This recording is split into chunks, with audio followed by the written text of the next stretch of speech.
me play a clip from your presentation at a conference.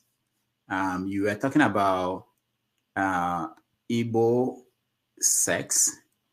I didn't know that's part of academic It occurred to me that almost every important tradition in the world has a map of the people's sexual history. Because there are actually two things that make a great civilization. It is where the people build their toilets and how they make love.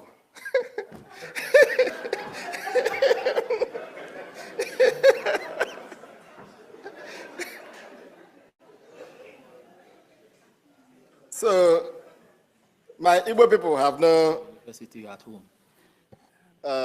archaeology of sex, except the stories we drop here and there. And you go to Equiano, you find one. You go to Achebe, you find one. And you go to my grandmother, you find another. A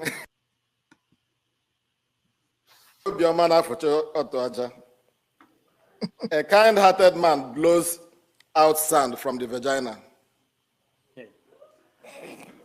A kind-hearted man blows out sand from the vagina. Well, luckily for me, I have, as I told you, I have 3 daughters. Luckily for me, my kids don't play in the sand anymore. They play in US.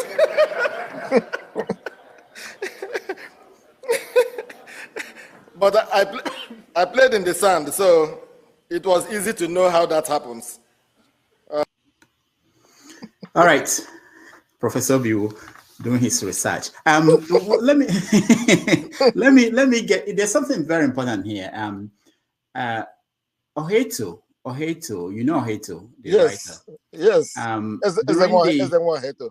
Yes, I met him at Harvard University during a conference. I think Christopher Kibo conference, and he said to. Have you forgotten I was in the same room with you?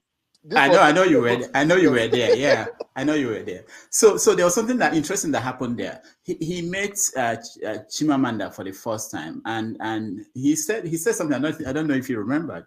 He said he was going through chemotherapy at that time, but reading Half of a Yellow Sun, that there were points in the book where he had an erection, and that was. That was interesting because in your presentation there, the African Studies, you were talking about Achebe's generation and how they handled the issue of sex in literature. Can you talk a little bit on that? Oh, I was trying to say that the Achebe generation were trying to handle sex in literature as if it was not there. So when they handle sex, you don't feel anything. You know, it's a story somebody tells you, or a story they had from their mothers. Like if you touch her waist, she says don't touch.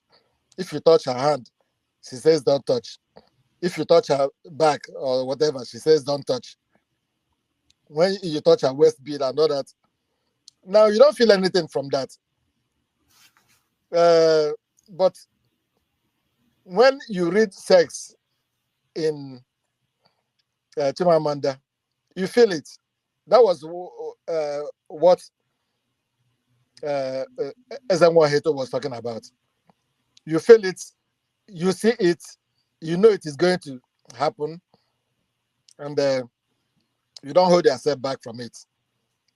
Mm. When you even Shoyinka, you see it and he describes it, you don't feel it, and it passes. You know, that generation were brought up in the same way, and they were writing the way they were brought up. Unlike my generation, I think my generation or maybe Chimamanda's generation, because my generation, I don't know who was writing. Chimamanda's generation describes it intimately.